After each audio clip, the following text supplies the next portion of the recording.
दोस्तों एक बार फिर से मैं आपके लिए RRB ALP form fill up online 2025 apply process की अपडेट लेके आ चुके हैं। न्यू वैकेंसी के लिए आप कैसे अपना फॉर्म अप्लाई कर सकते हो, कंप्लीट जानकारी आपको इस वीडियो में स्टेप बाय स्टेप दी जाएगी। असिस्टेंट लोको पायलट के लिए 9,970 वैकेंसीज निकली हुई है, जिनके लिए आप ऑल ओवर इंडिया से अप्लाई कर सकते हो। मेल फीमेल दोनों आवेदन कर सकते हैं। ऑनलाइन आवेदन करते समय आपको कोई भी ऐसी गलती या फिर मिस्टेक नहीं करनी होगी जिसको करने से आपके फॉर्म रिजेक्ट हो सकते हैं। अप्लाई करते समय आपको कुछ महत्वपूर्ण बातों का भी ध्यान रखना होगा, तभी आपके फॉर्म सक्सेसफुली सबमिट किए जाएंगे। अप्लाई करते समय आप फोटोग्राफ, सिग्नेचर डॉक्यूमेंट कैसे और कितने केबी में अपलोड कर सकते हो, कैसे आप अपनी क्वालिफिकेशन की डिटेल दोगे, कैसे आप फीस पेमेंट कर सकते हो, यहाँ पर आप जोन कैसे सेलेक्ट कर सकते हो और कैसे आप पोस्ट प्रेफरेंस दोगे, complete information step by step आपको इस वीडियो में दी जाएगी। तो आपको ये वीडियो शुरू से लेके एंड तक बिना स्किप किए हुए देखनी होगी। इस वीडियो को कंप्लीटली देखने पर ही आपके सभी सवाल और डाउट क्लियर होंगे। तो चलिए दोस्तों, बिना कोई वक्त गंवाए शुरू करते हैं RRB ALP new vacancy 2025 apply online की पूरी जानकारी।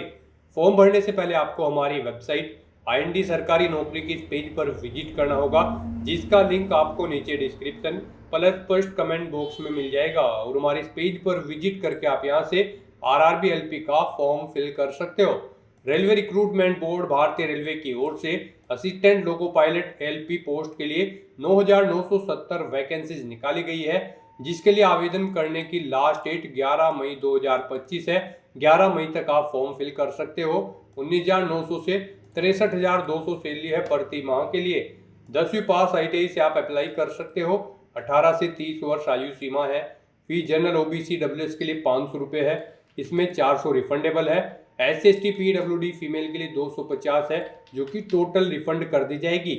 यहाँ पर कंप्यूटर बेस्ड टेस्ट सीबीटी के आधार पर सिलेक्शन होगा। ऑनलाइन अप्लाई कर सकते हो, ऑल ओवर इंडिया से अप्लाई कर सकते हो। rrbapply.gov.in इसकी ऑफिशियल वेबसाइट है, जिससे आप ऑनलाइन अप्लाई कर सकते हो। इंपोर्टेंट लिंक सेक्शन में ऑफिशियल नोटिफिकेशन पीडीएफ लिंक पर क्लिक करके आप इसकी पीडीएफ डाउनलोड कर सकते हो। CEN नंबर 1/2025 है। जी हाँ दोस्तों, यहाँ पर एलपी असिस्टेंट लोको पायलट का नोटिफिकेशन है। सबसे पहले आप डेट चेकआउट कर सकते हो, सैलरी डिटेल, साथ ही साथ यहाँ पर वैकेंसीज डिटेल, क्वालिफिकेशन और एज लिमिट की जानकारी दी गई है और कुछ महत्वपूर्ण इंस्ट्रक्शन दिए गए हैं जिनको आप फॉलो करते हुए फॉर्म अप्लाई कर सकते हो। क्वालिफिकेशन के साथ साथ में एज लिमिट और एज रिलैक्सेशन की जानकारी दी गई है। एग्जाम पैटर्न, सिलेबस की भी आपको इन्फॉर्मेशन दी गई है। साथ ही साथ आपको हाउ टू अप्लाई का कंप्लीट प्रोसीजर दे दिया गया है और जोन वाइज वैकेंसीज की लिस्ट दी गई है। तो अप्लाई करने से पहले आपके नोटिफिकेशन की पीडीएफ पूरा पढ़ना अनिवार्य है। इसको पूरा पढ़ने से ही आपके सभी सवाल और डाउट क्लियर होंगे। पीडीएफ रीड आउट करने के बाद में आपको अप्लाई ऑनलाइन लिंक पर क्लिक करना होगा, तो आपके सामने इसका ऑनलाइन का पोर्टल ओपन हो जाएगा। गाइड यहाँ पर आपको डाउनलोड फॉर्मेट्स का ऑप्शन दिया गया है। यहाँ पर आपको CN 1/2025 के इस ऑप्शन पर अपना कर्सर लाना है और यहाँ पर अगर आपको कास्ट सर्टिफिकेट या फिर इनकम सर्टिफिकेट की जरूरत है तो उनके फॉर्मेट आप यहाँ से डाउनलोड कर सकते हो। अप्लाई करने के लिए आपको यहाँ पर अप्लाई की ये टैब दी गई है। इसके ऊपर जैसे ही आप अपना कर्सर लाएंगे, यहाँ पर आपको दो ऑप्शन होंगे, क्रिएट एन अकाउंट और ऑलरेडी हैव एन अकाउंट। अगर आपने यहाँ पर अपना अकाउंट पहले से क्रिएट कर रखा है तो आपको ऑलरेडी हैव एन अकाउंट के इस ऑप्शन पर क्लिक करना है। उसके बाद आपके सामने कुछ इस तरह से इंटरफेस होगा। यहाँ पर आपके पास दो ऑप्शन है लॉगिन करने के, लॉगिन विद आधार और लॉगिन विद आरआरबी अकाउंट। आप इनमें से किसी भी ऑप्शन का यूज करते हुए अपने अकाउंट में लॉगिन कर लें और वहां से आप अपना फॉर्म अप्लाई कर लें। और अगर आप इस भर्ती के लिए या फिर आरआरबी की किसी भी भर्ती के लिए 2024 से आप फर्स्ट टाइम अप्लाई करने जा रहे हो तो सबसे पहले यहाँ पर आपको अपना अकाउंट क्रिएट करना होगा। उसके लिए आपको क्रिएट एन अकाउंट के इस ऑप्शन पर क्लिक करना है। उसके बाद आपके सामने यहाँ पर कुछ इस तरह से इंटरफेस होगा। यहाँ पर आपके सामने ये पॉपअप होगा। इसमें आपसे कहा गया है अगर आपने 2024 या उसके बाद अपना रजिस्ट्रेशन यहाँ पर कर रखा है आरआरबी के इस पोर्टल पर, तो आपको दोबारा से रजिस्ट्रेशन की जरूरत नहीं है। आप अपना यूजर आईडी और पासवर्ड यूज करते हुए लॉगिन करें और अपना फॉर्म अप्लाई कर लें। और अगर आपने 2024 या 25 में रजिस्ट्रेशन नहीं किया है आरआरबी के इस पोर्टल पर, तो यहाँ पर आपको सबसे पहले अपना रजिस्ट्रेशन करना होगा और उसके बाद आपको अपना फॉर्म अप्लाई करना है। तो यहाँ पर आकर आपको ओके के इस ऑप्शन पर क्लिक करना है। फिर यहाँ पर आकर आपको अपनी नेशनलिटी सिलेक्ट कर लेनी है। उसके बाद यहाँ पर आपको अपना कंप्लीट नाम यहाँ पर एंटर करना है। 10वीं की मार्कशीट के अकॉर्डिंग आपका नाम होना चाहिए। फिर उसी नाम को आपको यहाँ पर रिटाइप कर देना है। उसके बाद आपसे पूछा गया है कि क्या आपने कभी अपना नाम चेंज किया है, अगर किया है तो यस ऑप्शन सेलेक्ट करें और फिर आप I understand and I agree के इस ऑप्शन पर क्लिक करें और फिर जो नाम आपने चेंज किया है वो चेंज नेम यहाँ पर आप एंटर करें, उसे रिटाइप करें। और अगर आपने कभी अपना नाम चेंज नहीं किया है तो यहाँ पर आपको नो ऑप्शन सेलेक्ट कर लेना है। उसके बाद यहाँ पर आपको अपनी डेट ऑफ बर्थ सेलेक्ट करनी है। ये डेट ऑफ बर्थ आपको 10वीं की मार्कशीट के अकॉर्डिंग सेलेक्ट करनी है। फिर उसे यहाँ पर आपको टाइप करना है DDMMYY फॉर्मेट में, यानी कि आपको अपनी डेट ऑफ बर्थ यहाँ पर रिटाइप कर देनी है। उसके बाद यहाँ पर आपको अपना जेंडर सेलेक्ट करना है। फिर यहाँ पर आपको अपना जेंडर भी दोबारा से एक बार फिर सिलेक्ट करना होगा। उसके बाद यहाँ पर आपको अपने फादर का नाम एंटर करना है, उसे रिटाइप करना है। मदर का नाम एंटर करना है, उसे भी रिटाइप कर देना है। उसके बाद यहाँ पर आपको अपनी कॉन्टैक्ट डिटेल देनी है। यहाँ पर आकर आपको अपना ईमेल एड्रेस एंटर करना है। उसके बाद जनरेट ईमेल OTP ऑप्शन पर क्लिक करना है। अपना मोबाइल नंबर आपको एंटर करना है, जनरेट मोबाइल OTP ऑप्शन पर क्लिक करना है। उसके बाद आपके ईमेल ID और मोबाइल नंबर पर 2 OTP आएंगे, वो OTP आपको यहाँ पर एंटर करने हैं और अपना मोबाइल नंबर और ईमेल ID को वेरीफाई कर लेना है। उसके बाद यहाँ पर आपको अपना आधार वेरिफिकेशन करना है। यहाँ पर आकर आप अपना आधार कार्ड नंबर एंटर करें। फिर यहाँ पर आप जनरेट आधार OTP के इस ऑप्शन पर क्लिक करें।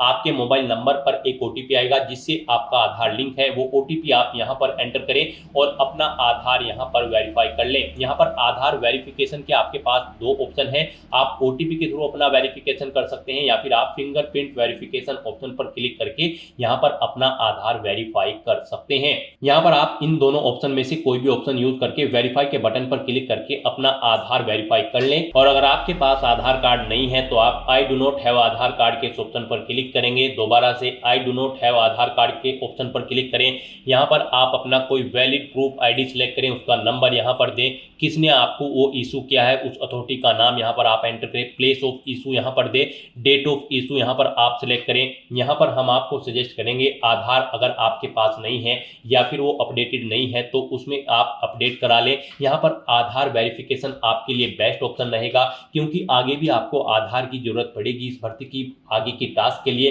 तो यहाँ पर आप बेस्ट रहेगा कि आप अपना आधार वेरीफाई कर लें। उसके बाद यहाँ पर आपको चेकबॉक्स को ओके करना है। फिर यहाँ पर आपको अपना पासवर्ड क्रिएट करना है। पासवर्ड यहाँ पर आप कोशिश करें कि आपका पासवर्ड अल्फा न्यूमेरिक फॉर्मेट में हो, मींस आपके पासवर्ड में कम से कम एक अपर केस कैरेक्टर, एक लोअर केस कैरेक्टर, एक इंटीजर नंबर और एक स्पेशल कैरेक्टर जैसे कि @ या फिर डॉलर होना चाहिए। तो इस फॉर्मेट में यहाँ पर आपको अपना पासवर्ड रेडी कर लेना है। वही पासवर्ड आपको कंफर्म पासवर्ड फील्ड में एंटर करना है। इस कैप्चा कोड के इस चेकबॉक्स को ओके करना है और फिर गाइस यहाँ पर आपको preview and create an account के इस ऑप्शन पर क्लिक कर देना है। यहाँ पर इस ऑप्शन पर क्लिक करते ही आपकी जो डिटेल्स आपने फिल की होगी यहाँ पर रजिस्ट्रेशन की, उनका पूरा प्रीव्यू आपको शो होगा। उन्हें आपको केयरफुली चेकआउट करना है। अगर कोई मिस्टेक होगी तो आप एडिट कर लेंगे, नहीं तो आपको अपना रजिस्ट्रेशन कंप्लीट कर लेना है। आपका रजिस्ट्रेशन सक्सेसफुली कंप्लीट होने के बाद आपको RRB के ऑफिशियल पोर्टल पर रिडायरेक्ट कर दिया जाएगा। यहाँ पर आकर आपको दोबारा से अप्लाई के इस ऑप्शन पर क्लिक करना है। फिर यहाँ पर आपको ऑलरेडी हैव एन अकाउंट के इस ऑप्शन पर क्लिक करना है या फिर आपके सामने डायरेक्टली यही इंटरफेस शो होगा। फिर यहाँ पर आने के बाद आपको लॉग इन विद आधार या फिर log in with RRB account, इन दोनों ऑप्शन में से कोई भी ऑप्शन का यूज करते हुए आपको अपने डैशबोर्ड में लॉगिन करना है। गाइड यहाँ पर अगर आप login with Aadhaar option select करते हैं तो फिर यहाँ पर आपको अपना आधार नंबर एंटर करना है। उसके बाद आपको जनरेट आधार OTP के ऑप्शन पर क्लिक करना है। एक OTP आपके मोबाइल नंबर पर आएगा जिससे आपका आधार लिंक है, वो OTP आपको यहाँ पर एंटर करना है। I am not a robot इस चेकबॉक्स को ओके करना है और फिर आपको यहाँ पर लॉगिन के इस ऑप्शन पर क्लिक करके अपने डैशबोर्ड में लॉगिन कर लेना है और फिर वहां से आपको अपना फॉर्म अप्लाई करना है। और अगर आप login with RRB account option select करते हैं तो आपके सामने फिर यहाँ पर कुछ इस तरह से इंटरफेस शो होगा। यहाँ पर आने के बाद अब आपको अपना मोबाइल नंबर या फिर ईमेल एड्रेस एंटर करना है, अपना पासवर्ड आपको एंटर करना है। I am not a robot आपको इस चेकबॉक्स को ओके करना है और फिर यहाँ पर आपको कैप्चा कोड के अकॉर्डिंग आपको इमेज सेलेक्ट कर लेनी है और फिर गाइस यहाँ पर आपको लॉगिन के इस ऑप्शन पर क्लिक करके अपने डैशबोर्ड में लॉगिन कर लेना है। जैसे ही आप लॉगिन के ऑप्शन पर क्लिक करेंगे आपके सामने कुछ इस तरह से इंटरफेस होगा। यहाँ पर अब आपको 2 फैक्टर ऑथेंटिकेशन मोड कंप्लीट करना है। यहाँ पर आप सेंड OTP टू ईमेल, आप इस ऑप्शन पर क्लिक करें। आपकी ईमेल ID पर एक OTP जाएगा, वो OTP आप यहाँ पर एंटर करें या फिर आप सेंड OTP टू फोन के ऑप्शन पर क्लिक करें। फिर आपके मोबाइल नंबर पर एक OTP जाएगा, वो OTP आपको यहाँ पर एंटर करना है और फिर गाइज आपको लॉगिन के इस ऑप्शन पर क्लिक करके अपने डैशबोर्ड में लॉगिन कर लेना है। लॉगिन करने के बाद आपके सामने आपका डैशबोर्ड कुछ इस तरह से शो होगा। यहाँ पर आपको टॉप पर ही 4 ऑप्शन दिए गए हैं। सबसे पहले यहाँ पर आपको कुछ जनरल इंस्ट्रक्शन दिए गए हैं। आपको फॉर्म अप्लाई करने से पहले इन्हें केयरफुली रीड कर लेना है।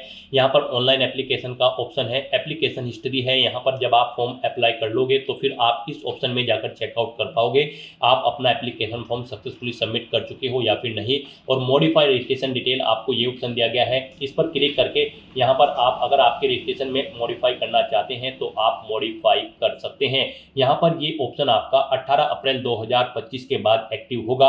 आप इस ऑप्शन का यूज करते हुए अगर आपने रजिस्ट्रेशन में चेंज आउट करना चाहते हैं तो आप चेंज कर सकते हैं। तो यहाँ पर बस अब अगर आपका रजिस्ट्रेशन ओके है तो आपको अपना ऑनलाइन फॉर्म फिल करना है। उसके लिए आपको ऑनलाइन एप्लीकेशन के इस ऑप्शन पर क्लिक करना है या फिर जनरल इंस्ट्रक्शन के यहाँ पर आपको ऑनलाइन एप्लीकेशन के इस ऑप्शन पर क्लिक करना है। नेक्स्ट आपके सामने कुछ इस तरह से इंटरफेस होगा। यहाँ पर आपको आरआरबी असिस्टेंट लोको पायलट का ये सेक्शन दे दिया गया है। यहाँ पर CN नंबर 1/2025 में सबसे पहले आपको बोर्ड का नाम सेलेक्ट करना है जिस बोर्ड के लिए आप अप्लाई करना चाहते हैं। आप अपनी चॉइस के अकॉर्डिंग कोई भी बोर्ड यहाँ पर सिलेक्ट करें, इस चेकबॉक्स को ओके करें, यानी कि आपको आरआरबी आरआरसी की किसी भी भर्ती एग्जाम में बैठने से नहीं रोका गया है तो आपको इस चेकबॉक्स को ओके कर देना है। और उसके बाद गाइस यहाँ पर आपको नेक्स्ट के इस ऑप्शन पर क्लिक करना है। नेक्स्ट आपके सामने कुछ इस तरह से इंटरफेस होगा। यहाँ पर आपकी कुछ डिटेल ऑटोमेटिकली फेच कर ली गई है आपके रजिस्ट्रेशन से। यहाँ पर बस अब आपको सबसे पहले अपना मैरिटल स्टेटस देना है। उसके बाद आपको अपना रिलीजन सेलेक्ट करना है, अपनी मातृभाषा यहाँ पर आपको सिलेक्ट कर लेनी है। फिर यहाँ पर आपको choice of language for examination, जिस लैंग्वेज में आप अपना एग्जाम चाहते हैं वो लैंग्वेज यहाँ पर आपको सिलेक्ट करनी है। फिर यहाँ पर आपकी बॉडी पर कोई कट या तिल का निशान है तो उस पैलेस का नाम यहाँ पर आपको एंटर कर देना है। 2 पैलेस के नाम यहाँ पर आपको एंटर करने हैं, नहीं है तो यहाँ पर आप नो मार्क एंटर कर देंगे। उसके बाद यहाँ पर आपको अपनी कम्युनिटी सेलेक्ट कर लेनी है। उसके बाद यहाँ पर अगर आप रिजर्व कैटेगरी से बिलोंग करते हो तो यहाँ पर आपको अपनी कास्ट का नाम देना है, कम्युनिटी सर्टिफिकेट नंबर देना है। कम्युनिटी सर्टिफिकेट आपको किस अथॉरिटी ने इशू किया है, collector, city magistrate, deputy collector, आप अपने अकॉर्डिंग यहाँ पर ऑप्शन सेलेक्ट करें। उसके बाद इशूइंग स्टेट यहाँ पर आप सिलेक्ट करें। उसके बाद यहाँ पर आपका जो सर्टिफिकेट है वो कब आपको इशू हुआ है वो डेट आपको सिलेक्ट कर लेनी है। फिर यहाँ पर आपसे पूछा गया है कि क्या आप फ्री ट्रैवल पास चाहते हैं रेलवे का, अगर चाहते हैं तो यस करें। और फिर यहाँ पर आप अपने नियरेस्ट रेलवे स्टेशन का नाम एंटर करें और फिर यहाँ पर आप अपना वैलिड कास्ट सर्टिफिकेट अपलोड कर दें। आपका सर्टिफिकेट यहाँ पर 400 KB से कम होना चाहिए, PDF फॉर्मेट में होना चाहिए। आपको अपलोड डॉक्यूमेंट के ऑप्शन पर क्लिक करना है, फाइल को सिलेक्ट कर लेना है और अपना कास्ट सर्टिफिकेट यहाँ पर आपको अपलोड कर देना है। और अगर आप यहाँ पर अनरिजर्व कैटेगरी से आते हैं तो फिर आगे के ऑप्शन आपको डिसेबल्ड कर दिए जाएंगे। उसके बाद यहाँ पर आपको अपना प्रेजेंट एड्रेस एंटर करना है, फिर आपको अपना परमानेंट एड्रेस एंटर करना है। और अगर आपका परमानेंट एड्रेस आपके प्रेजेंट एड्रेस के अकॉर्डिंग सेम है तो आप इस चेकबॉक्स को ओके कर दें। ऑटोमेटिकली आपका परमानेंट एड्रेस आपके प्रेजेंट एड्रेस के अकॉर्डिंग फिल हो जाएगा। उसके बाद गाइस यहाँ पर आपको सेव के इस ऑप्शन पर क्लिक करके अपनी डिटेल सेव कर देनी है और फिर आपको नेक्स्ट के इस ऑप्शन पर क्लिक करना है। नेक्स्ट गाइस यहाँ पर आपको अपनी कैटेगरी की डिटेल देनी है। यहाँ पर आपसे पूछा गया है कि क्या आप EX सर्विसमैन हैं, अगर हैं तो आप यस ऑप्शन सेलेक्ट करें। फिर यहाँ पर आप अपनी डिफेंस सर्विस सेलेक्ट करें, किसमें आप EX सर्विसमैन थे, आर्मी, नेवी, एयरफोर्स, अपने अकॉर्डिंग ऑप्शन सेलेक्ट करें। अपनी रैंक यहाँ पर एंटर करें, डेट ऑफ अटेस्टेशन यहाँ पर आप सिलेक्ट करें। और फिर आपसे पूछा गया कि क्या आप फिलहाल भी डिफेंस सर्विस में कार्यरत हैं, अगर हैं तो यस करें और फिर यहाँ पर नहीं है तो आप नो ऑप्शन सेलेक्ट कर लें। अगर आप यहाँ पर जॉब छोड़ चुके हो, डेट ऑफ डिस्चार्ज यहाँ पर आप सिलेक्ट करें, रीजन ऑफ डिस्चार्ज यहाँ पर दे, डिस्चार्ज सर्टिफिकेट नंबर दें। क्या आपने दोबारा से री एम्प्लॉयमेंट किया है एज ए EX सर्विसमैन, अगर किया है तो यस करें, नहीं तो नो ऑप्शन सेलेक्ट करें। और गाइज अगर आप EX सर्विसमैन नहीं हो तो यहाँ पर आपको नो ऑप्शन सेलेक्ट करना है, आगे की डिटेल आपको डिसेबल्ड कर दी जाएगी। फिर यहाँ पर आपसे पूछा गया कि क्या आप EBC सर्टिफिकेट होल्डर कैंडिडेट हैं, अगर हैं तो आप यस करें और फिर I understand and I agree के इस ऑप्शन पर क्लिक करें। फिर यहाँ पर आपसे पूछा गया है कि do you wish to avoid fee concession, अगर आप फीस में कंसेशन चाहते हैं तो यस ऑप्शन सेलेक्ट करें। फिर अपना सर्टिफिकेट नंबर दें, इशूइंग अथॉरिटी यहाँ पर आप सेलेक्ट करें, कब आपको ये सर्टिफिकेट इशू हुआ है वो डेट आप सेलेक्ट कर लें। और अगर आप ईबीसी सर्टिफिकेट होल्डर कैंडिडेट नहीं है तो यहाँ पर आपको नो ऑप्शन सेलेक्ट करना है। उसके बाद यहाँ पर आपसे पूछा गया कि क्या आप रेलवे में सर्विस करते हैं। यहाँ पर अगर आप रेलवे एम्प्लॉय हैं तो आप यस करेंगे। फिर यहाँ पर आपसे पूछा गया कि क्या आपने यहाँ पर एनओसी के लिए अप्लाई किया हुआ है, तो यहाँ पर आप किया हुआ है तो यस करें, नहीं तो आप यहाँ पर नो ऑप्शन सेलेक्ट करेंगे। और उसके बाद यहाँ पर आपको अपनी कैटेगरी देनी है, उसके बाद प्लेस ऑफ वर्किंग देना है, अपना जोन यहाँ पर आपको सिलेक्ट करना है। और अगर आप रेलवे के एम्प्लॉय नहीं है तो यहाँ पर आपको नो ऑप्शन सेलेक्ट करना है। उसके बाद यहाँ पर आपको पूछा गया कि क्या आप करंट में कहीं पर एम्प्लॉय हैं, अगर हैं तो यहाँ पर आप ऑप्शन सेलेक्ट करें। आप सेंट्रल गवर्नमेंट में एम्प्लॉय हैं, स्टेट में या फिर किसी पब्लिक सेक्टर में, तो यहाँ पर आप अपने अकॉर्डिंग ऑप्शन सेलेक्ट करें और फिर यहाँ पर आप उसकी डिटेल दें। जैसे कि अगर आप स्टेट गवर्नमेंट में एम्प्लॉय हैं तो नेम ऑफ ऑर्गेनाइजेशन, किस डेट से आपने जॉब स्टार्ट की है और क्या फिलहाल भी आप वर्क कर रहे हैं, यहाँ पर आपको ये डिटेल्स प्रोवाइड करानी है। और अगर आप यहाँ पर करंट एम्प्लॉयमेंट नहीं है, यानी कि आप करंट में जॉब नहीं करते हैं, तो फिर यहाँ पर आपको नॉट एप्लीकेबल का ये ऑप्शन सेलेक्ट करना है। उसके बाद आपको इस पेज को नीचे स्क्रॉल डाउन करना है। नेक्स्ट यहाँ पर आपसे पूछा गया कि क्या आपने अपना एसीटी अप्रेंटिस का कोर्स कंप्लीट किया हुआ है। अगर किया हुआ है तो यहाँ पर आप यस ऑप्शन सेलेक्ट करें। फिर आप अपनी ट्रेड का नाम सेलेक्ट करें, किस ट्रेड में आपने कोर्स कंप्लीट किया है, कब से आपने ट्रेनिंग स्टार्ट की थी वो डेट सेलेक्ट करें, कब कंप्लीट हुई है वो डेट आप सेलेक्ट करें। फिर यहाँ पर आपका रिजल्ट डिक्लेयर हो चुका है या फिर नहीं, आपको येस या नो ऑप्शन सेलेक्ट करना है। और अगर गाइड यहाँ पर आप अपना एसीटी अप्रेंटिस का कोर्स कंप्लीट नहीं किए हो तो यहाँ पर आपको नो ऑप्शन सेलेक्ट करना है। फिर आपको ये डिटेल देनी नहीं होगी। उसके बाद यहाँ पर आपको अपनी बैंक की डिटेल देनी है। यहाँ पर आप अकाउंट होल्डर का नाम एंटर करें। फिर यहाँ पर आकर आपको अपने बैंक अकाउंट का नंबर एंटर करना है, उसे यहाँ पर आपको दोबारा से एंटर करके कंफर्म कर लेना है। फिर आपको अपने बैंक का आईएफएससी कोड देना है, कंफर्म के ऑप्शन पर क्लिक करना है। आपके बैंक का नाम और आपको आपके बैंक का एड्रेस यहाँ पर आपके आईएफएससी कोड के अकॉर्डिंग शो हो जाएगा। इस तरह से अपनी डिटेल यहाँ पर फिल करने के बाद फिर गाइज आपको सेव के इस ऑप्शन पर क्लिक करके अपनी डिटेल सेव कर देनी है और फिर आपको नेक्स्ट के इस ऑप्शन पर क्लिक कर देना है। नेक्स्ट यहाँ पर आपको अपनी एजुकेशनल क्वालिफिकेशन की डिटेल देनी है। यहाँ पर आरआरबी असिस्टेंट लोको पायलट की इस भर्ती में पार्टिसिपेट करने के लिए आपका 10वीं क्लास पास आउट होना जरूरी है, प्लस आपके पास आईटीआई का सर्टिफिकेट भी होना जरूरी है किसी रिलेवेंट ट्रेड के अंतर्गत। तो यहाँ पर अब आपको सबसे पहले आकर आपको अपनी एडिट के इस ऑप्शन पर क्लिक करना है। उसके बाद यहाँ पर आपको अपनी 10वीं क्लास की डिटेल प्रोवाइड करनी है। यहाँ पर आपको सबसे पहले स्टेट सेलेक्ट करना है, किस स्टेट से आपने अपनी 10वीं क्लास पास आउट की है। फिर आपको अपना डिस्ट्रिक्ट सेलेक्ट करना है। फिर आपको बोर्ड का नाम यहाँ पर देना है, किस बोर्ड से आपने अपनी 10वीं क्लास पास आउट की है। फिर आपको पासिंग डेट यहाँ पर सिलेक्ट करनी है, किस डेट को आपने अपनी 10वीं क्लास पास आउट की है।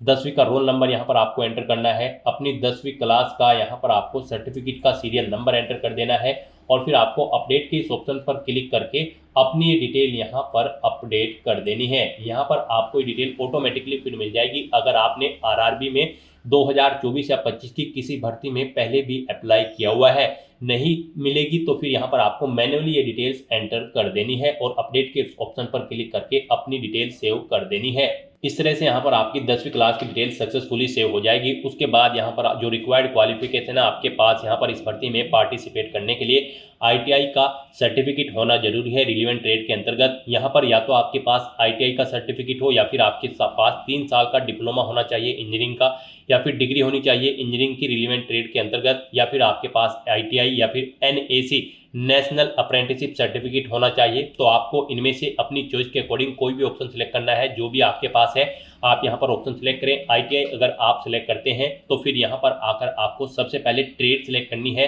किस ट्रेड में आपने अपनी आईटीआई कंप्लीट की है। फिर आपको स्टेट सेलेक्ट करना है, किस स्टेट से आपने अपनी आईटीआई कंप्लीट की है। फिर स्टेट के अकॉर्डिंग यहाँ पर आपको अपना डिस्ट्रिक्ट सेलेक्ट कर लेना है, इंस्टीट्यूट का नाम देना है जिससे आपने अपनी आईटीआई कंप्लीट की है, पासिंग डेट यहाँ पर आपको सिलेक्ट करनी है, कब पास आउट की है, सर्टिफिकेट आपको किसने इशू किया है आईटीआई का, एनसीवीटी या फिर एससीवीटी ने, आप अपने अकॉर्डिंग ऑप्शन सेलेक्ट करें। सर्टिफिकेट का टाइप यहाँ पर आप सिलेक्ट करें, वो नेशनल ट्रेड सर्टिफिकेट है या फिर स्टेट ट्रेड सर्टिफिकेट है। इस तरह से अपनी डिटेल यहाँ पर फिल करने के बाद फिर आपको ऐड के इस ऑप्शन पर क्लिक करना है और अपनी इस डिटेल को यहाँ पर ऐड कर देना है। इस तरह से यहाँ पर आपकी आईटीआई की डिटेल भी ऐड हो जाएगी। उसके बाद अगर आपके पास 3 साल का डिप्लोमा है इंजीनियरिंग का या फिर डिग्री है इंजीनियरिंग की या फिर एनएससी सर्टिफिकेट है, तो आप अपने अकॉर्डिंग यहाँ पर ऑप्शन सेलेक्ट करके उसकी डिटेल भी सेम ऐसे ही यहाँ पर प्रोवाइड करा सकते हैं। इस तरह से अपनी क्वालिफिकेशन की डिटेल फिल करने के बाद फिर आपको नेक्स्ट के इस ऑप्शन पर क्लिक करना है। नेक्स्ट यहाँ पर आपको अपना फोटो और सिग्नेचर अपलोड करने हैं। गाइस जैसा कि हमने आपको स्टार्टिंग में ही बताया था कि कौन सी वो कॉमन मिस्टेक है जिसे करने से आपका एप्लीकेशन फॉर्म रिजेक्ट हो सकता है, तो इस सेक्शन में आपको दी गई गाइडलाइंस के अकॉर्डिंग ही अपना फोटो और सिग्नेचर अपलोड करने हैं, अदरवाइज आपके एप्लीकेशन फॉर्म के रिजेक्ट होने के चांसेस रहते हैं। यहाँ पर आपके फोटो की जो हाइट होगी वो 320 पिक्सल होनी चाहिए और जो विड्थ होगी वो 240 पिक्सल होनी चाहिए। जेपीजी या फिर जेपीईजी फॉर्मेट में आपका फोटो होना चाहिए। साइज उसका यहाँ पर 100 KB से 150 KB के बीच में होना चाहिए और जो आपके सिग्नेचर होंगे यहाँ पर उनकी हाइट 60 पिक्सल होनी चाहिए और विड्थ 140 पिक्सल। साइज उनका यहाँ पर 30 KB से 49 KB के बीच में होना चाहिए। जेपीजी या फिर जेपीईजी फॉर्मेट में आपके सिग्नेचर होने चाहिए। यहाँ पर आपके फोटो रिजेक्ट होने के कुछ सैंपल आपको दिए गए हैं। यहाँ पर आपको सैंपल ऑफ फ्यू रिजेक्टेबल फोटोज, आपको इस ऑप्शन पर क्लिक करना है। यहाँ पर आपको सैंपल शो कर दिए गए हैं। यहाँ पर आपका फोटो इस तरह से नहीं होना चाहिए, इस फॉर्मेट में यहाँ पर आपका फोटो होना चाहिए। ग्रीन कलर का जो यहाँ पर आपको साइन शो हो रहा है, इस फॉर्मेट में आपका फोटो होना चाहिए। आपके फोटो का बैकग्राउंड जो है वो यहाँ पर व्हाइट होना चाहिए। कोई भी रंगीन बैकग्राउंड का फोटो यहाँ पर एक्सेप्टेबल नहीं होगा। तो यहाँ से आप चेकआउट कर ले, इन फॉर्मेट में आपके फोटो रिजेक्टेबल होंगे और इस फॉर्मेट में आपका फोटो यहाँ पर एक्सेप्टेबल होगा। सिग्नेचर भी यहाँ पर आपके व्हाइट पेपर पर ब्लैंक इंक पेन से होने चाहिए। तो यहाँ पर अब आपको अपना फोटो और सिग्नेचर अपलोड करने के लिए ब्राउज की इस ऑप्शन पर क्लिक करना है, फाइल को सिलेक्ट कर लेना है और अपना फोटो और सिग्नेचर यहाँ पर आपको अपलोड कर देना है। गाइस यहाँ पर अगर आपके फोटो या सिग्नेचर का साइज कम या ज्यादा है तो आप उसे यहाँ पर रिसाइज कर सकते हैं। आप यहाँ पर MS पेंट में जाकर अपना फोटो या सिग्नेचर दी गई रिक्वायरमेंट के अकॉर्डिंग सेट कर लें, या फिर बहुत सारी ऑनलाइन वेबसाइट्स हैं उन पर आप अपना फोटो या सिग्नेचर अपलोड करके उनका साइज दी गई रिक्वायरमेंट के अकॉर्डिंग सेट कर सकते हैं। आप गूगल पर जाएं, वहां पर आप इमेज रिसाइजर टाइप करें, मल्टीपल्स वेबसाइट आपके सामने शो होंगी। वहां पर आप सिलेक्ट इमेज ऑप्शन पर क्लिक करें, इमेज को सिलेक्ट करें और अपनी दी गई गाइडलाइंस के अकॉर्डिंग आप उसका फोटो का साइज यहाँ पर सेट कर लें और फिर यहाँ पर आप अपना फोटो और सिग्नेचर अपलोड कर दें। इस तरह से यहाँ पर आपको अपना फोटो और सिग्नेचर अपलोड करने के बाद फिर आपको सेव की इस ऑप्शन पर क्लिक करके अपना फोटो और सिग्नेचर सेव कर देने हैं और फिर गाइस यहाँ पर आपको नेक्स्ट के इस ऑप्शन पर क्लिक करना है। नेक्स्ट यहाँ पर आपको अपनी जोन प्रेफरेंस देनी है। आपने स्टार्टिंग में जो भी बोर्ड सेलेक्ट किया होगा उसके अकॉर्डिंग आप जिस भी जोन पर अप्लाई करने के लिए एलिजिबल हैं वो जोन्स यहाँ पर आपको शो कर दी गई हैं। अब आपको यहाँ पर अपनी चॉइस के अकॉर्डिंग इन्हें प्रेफरेंस देना है। यहाँ पर आप जिस जोन को फर्स्ट नंबर पर सिलेक्ट करेंगे यानी कि उसके सामने प्लस के इस ऑप्शन पर क्लिक करेंगे उसे यहाँ पर फर्स्ट प्रेफरेंस दिया जाएगा और जिसे आप सेकंड नंबर पर सिलेक्ट करेंगे उसे यहाँ पर सेकंड नंबर पर प्रेफरेंस दिया जाएगा। आप अपनी चॉइस के अकॉर्डिंग यहाँ पर जिस भी जोन को जिस नंबर पर प्रेफरेंस देना चाहते हैं उस नंबर पर सिलेक्ट करके अपने जोन की प्रेफरेंस यहाँ पर सेट कर दें। उसके बाद आपको इस पेज को नीचे स्क्रॉल डाउन करना है। उसके बाद यहाँ पर आपको इस चेकबॉक्स को ओके करना है। फिर यहाँ पर आपको अपनी एग्जाम की ट्रेड सेलेक्ट कर लेनी है जिस ट्रेड के लिए आप अप्लाई करना चाहते हैं। फिर आपको डिक्लेरेशन सेक्शन में आना है, आपको इस चेकबॉक्स को ओके करना है, अपना पैलेस यहाँ पर एंटर करना है और फिर गाइस यहाँ पर आपको सेव के इस ऑप्शन पर क्लिक करके अपनी डिटेल सेव कर देनी है और उसके बाद आपको यहाँ पर प्रीव्यू एप्लीकेशन के इस ऑप्शन पर क्लिक करना है। नेक्स्ट आपको आपके एप्लीकेशन फॉर्म का पूरा प्रीव्यू यहाँ पर शो कर दिया गया है। आपको सभी डिटेल्स केयरफुली चेकआउट करनी है, पेज को नीचे स्क्रॉल डाउन करना है, इस चेकबॉक्स को ओके करना है। कहीं पर कोई मिस्टेक है तो आप यहाँ पर एडिट के इस ऑप्शन पर क्लिक करके अपने एप्लीकेशन फॉर्म की डिटेल को एडिट कर सकते हो और अगर सभी चीजें ओके हैं तो यहाँ पर बस अब आपको अपना एप्लीकेशन फॉर्म सबमिट कर देना है। उसके लिए यहाँ पर आपको सबमिट के इस ऑप्शन पर क्लिक करना है। नेक्स्ट आपको यहाँ पर फीस पेमेंट के इंटरफेस पर डायरेक्ट कर दिया जाएगा। यहाँ पर गाइड अब आपको अपना फीस पेमेंट करना है। यहाँ पर हम आपको बता दें जनरल ओबीसी ईडब्ल्यूएस कैंडिडेट को 500 रुपये फीस के रूप में जमा कराने हैं। SC ST PWD women candidate को 250 रुपये फीस के रूप में जमा कराने हैं। SC ST PWD women candidate को 250 रुपये जो फीस जमा करानी है उनकी की पूरी फीस यहाँ पर आपको रिफंड कर दी जाएगी और जनरल ओबीसी ईडब्ल्यूएस कैंडिडेट की 500 में से 400 रुपये फीस यहाँ पर आपको रिफंड कर दी जाएगी बाद में। यहाँ पर तो अब आपको अपना फीस पेमेंट करना है। यहाँ पर फीस पेमेंट करने के लिए आपके पास दो ऑप्शन है, आप पे विद SBI ई-पे या फिर पे विद CSC वॉलेट। आप अपनी चॉइस के अकॉर्डिंग कोई भी ऑप्शन का यूज करते हुए यहाँ पर फीस पेमेंट कर दे। यहाँ पर अगर आप पे विद SBI ई-पे ऑप्शन सेलेक्ट करते हैं तो फिर यहाँ पर आपको चेकबॉक्स को ओके करना है। उसके बाद आपको प्रोसीड के ऑप्शन पर क्लिक करना है। नेक्स्ट यहाँ पर आपके सामने फीस पेमेंट का इंटरफेस ओपन हो जाएगा। गाइस यहाँ पर आने के बाद आप debit card, credit card, SBI corporate credit card या फिर इंटरनेट बैंकिंग या फिर UPI के माध्यम से अपना फीस पेमेंट कर सकते हो। UPI यहाँ पर आपके लिए बेस्ट ऑप्शन रहेगा। आप UPI के इस ऑप्शन पर क्लिक करें। अगर आपको अपनी UPI ID पता है तो आप एंटर UPI ID के इस ऑप्शन पर क्लिक करें। यहाँ पर आप अपनी UPI ID एंटर करें और वैलिडेट UPI ID ऑप्शन पर क्लिक करते हुए अपना फीस पेमेंट कर दें। और अगर आप QR कोड के थ्रू फीस पेमेंट करना चाहते हैं तो यहाँ पर आप UPI QR के इस ऑप्शन पर क्लिक करें। फिर आप पे नाउ के इस ऑप्शन पर क्लिक करें। पे नाउ ऑप्शन पर क्लिक करते ही आपके सामने एक QR कोड शो होगा। आप उसे अपने किसी भी UPI से स्कैन करें और अपना फीस पेमेंट कर दें। सक्सेसफुली फीस पेमेंट करने के बाद आपको आपके डैशबोर्ड में डायरेक्ट कर दिया जाएगा। अपने डैशबोर्ड में आकर आपको एप्लीकेशन हिस्ट्री की स्टेप पर आना है और फिर यहाँ पर आपको असिस्टेंट लोको पायलट के सामने यहाँ पर आपको व्यू एप्लीकेशन के इस ऑप्शन पर क्लिक करके अपने एप्लीकेशन फॉर्म का एक हार्ड कॉपी प्रिंट आउट ले लेना है फ्यूचर यूज के लिए, फ्यूचर रेफरेंस के लिए। यहाँ पर आप अपने एप्लीकेशन फॉर्म का स्टेटस भी चेकआउट कर सकते हो। यहाँ पर आपके एप्लीकेशन फॉर्म का स्टेटस आपको सक्सेस शो कर दिया जाएगा अगर आपका एप्लीकेशन फॉर्म सक्सेसफुली सबमिट हो जाता है। तो दोस्तों ऐसे आप RRB assistant loco pilot 9970 post के लिए अपना फॉर्म अप्लाई कर सकते हो बिना कोई मिस्टेक किए हुए, स्टेप बाय स्टेप। आज की इस वीडियो में बस इतना ही। आई होप ये वीडियो आपको पसंद आई होगी। अगर पसंद आई हो तो इसे लाइक और शेयर करें। चैनल पर नए हो तो इसे सब्सक्राइब कर लें। Thanks for watching.